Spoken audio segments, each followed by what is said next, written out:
Assalamualaikum warahmatullahi wabarakatuh. Perkenalkan, nama saya Dinda Sari Mulia, NIM 19030256 dari Manajemen Sumber Daya Perairan di kelas B. Nah, di sini saya akan mempresentasikan hasil makalah saya yang berjudul tentang jenis tumbuhan air berdasarkan sifat hidupnya. Sebelumnya kita harus mengetahui dulu apa itu tumbuhan air. Tumbuhan air juga disebut hidrofit, yang artinya yaitu tumbuhan yang telah menyesuaikan diri untuk hidup pada lingkungan perairan, baik terbenam sebagian atau seluruh tubuhnya. Tumbuhan air tergantung hidupnya pada air, tidak sekedar tanah yang becek dan kadang-kadang kering. Meskipun istilah hidrofit dipakai juga untuk tumbuhan yang dapat beradaptasi dengan kondisi becek, namun sehari-hari tumbuh pada kondisi tanah dengan kandungan air yang normal. Nah, berikutnya adalah vegetasi riparian. Vegetasi riparian merupakan sumber daya alam yang mudah terganggu akibat aktivitas manusia, misalnya konversi ria-ria menjadi lahan permukiman, pertanian, dan industri. Nah, vegetasi riparian dapat berfungsi mempertahankan kualitas air. Riparian termasuk sebagai daerah konservasi khusus yang perlu dipertahankan vegetasi aslinya. Vegetasi riparian semakin menyusut yang berdampak pada penurunan keanekaragaman hayati dan hilangnya fungsi vegetasi riparian tersebut. Nah, apa sih fungsi vegetasi riparian? Fungsi vegetasi riparian itu dapat melindungi, merehabilitasi, memulihkan keanekaragaman hayati, mempertahankan habitat perairan alam, dan dapat juga digunakan sebagai kontrol selektif atau gangguan lain seperti pemberantasan gulma air, gangga air, dan ganggang yang dapat mengubah ekologi, sehingga mengganggu keseimbangan dalam badan air seperti danau, kolam, sungai, dan muara, dan sebagai penunjang kestabilan ekosistem karena berperan dalam siklus karbon, oksigen, nitrogen, dan siklus air.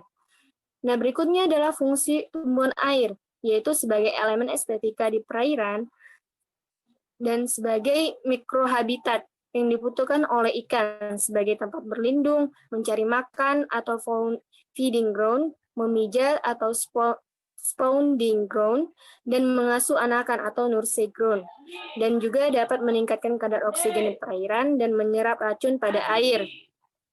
Nah, yang pertama adalah sifat tumbuhan air, yaitu tumbuhan air tingkat tinggi yang tumbuh di tepian atau marginal plain.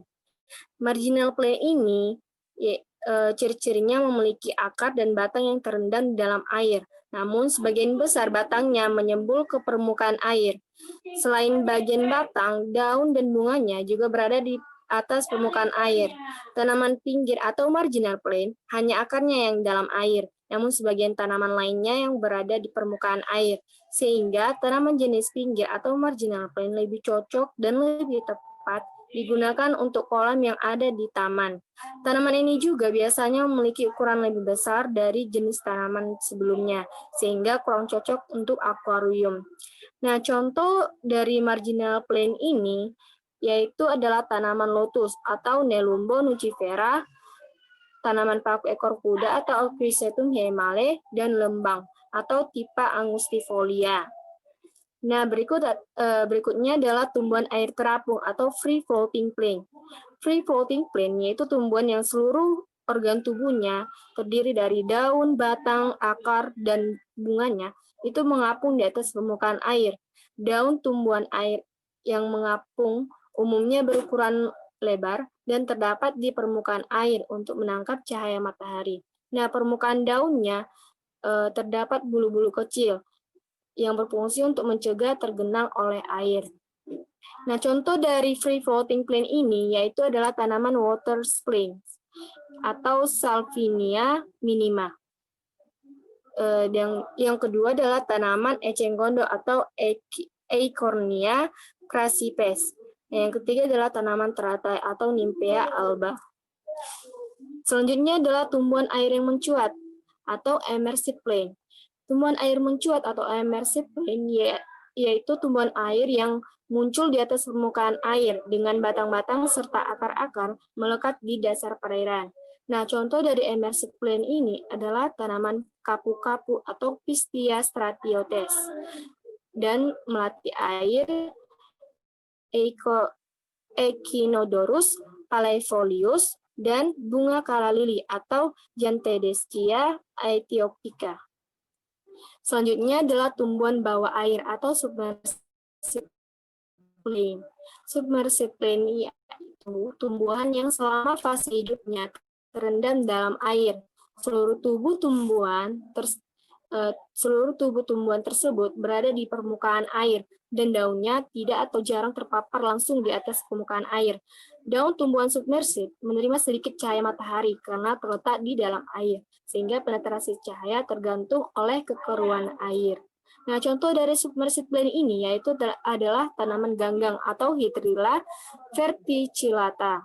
Yang kedua adalah tanaman Egeria densa, dan yang ketiga adalah tanaman Elodea canadensis.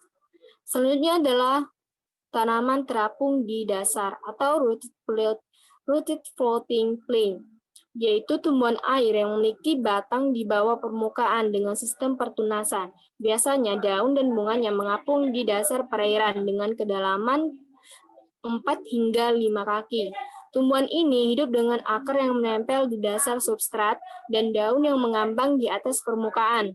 Tumbuhan air tersebut memiliki batang yang terendam di dalam air, panjang, dan memiliki bentuk yang lentur. Nah, permukaan panjang tangkai daun dipengaruhi oleh ketinggian badan air. Nah, contoh dari rooted floating plant ini, yang pertama adalah tanaman sargassum atau Sargassum polycystum. Yang kedua adalah tanaman Aponogeton olvaceus. Nah, yang ketiga adalah tanaman Eucheuma spinosum. Nah, yang terakhir adalah tumbuhan pulau terapung atau floating island plant. Tumbuhan pulau terapung adalah kumpulan tumbuhan air yang terapung di lumpur dan memiliki akar yang gambut dengan ketebalan mulai dari beberapa sentimeter hingga beberapa meter.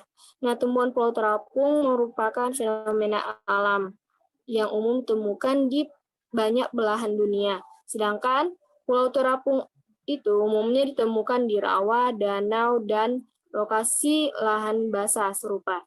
Nah, contoh dari floating island plant ini, yang pertama adalah tanaman kiambang atau Linaneus, yang kedua adalah tanaman Amazon frogbeak atau Limnobium laevigatum, dan yang terakhir adalah tanaman apu-apu atau Pistia stratiotes. Mungkin sekian dari presentasi saya. Kurang lebihnya saya mohon maaf. Wabillahi taufiq wal hidayah. Wassalamualaikum warahmatullahi wabarakatuh.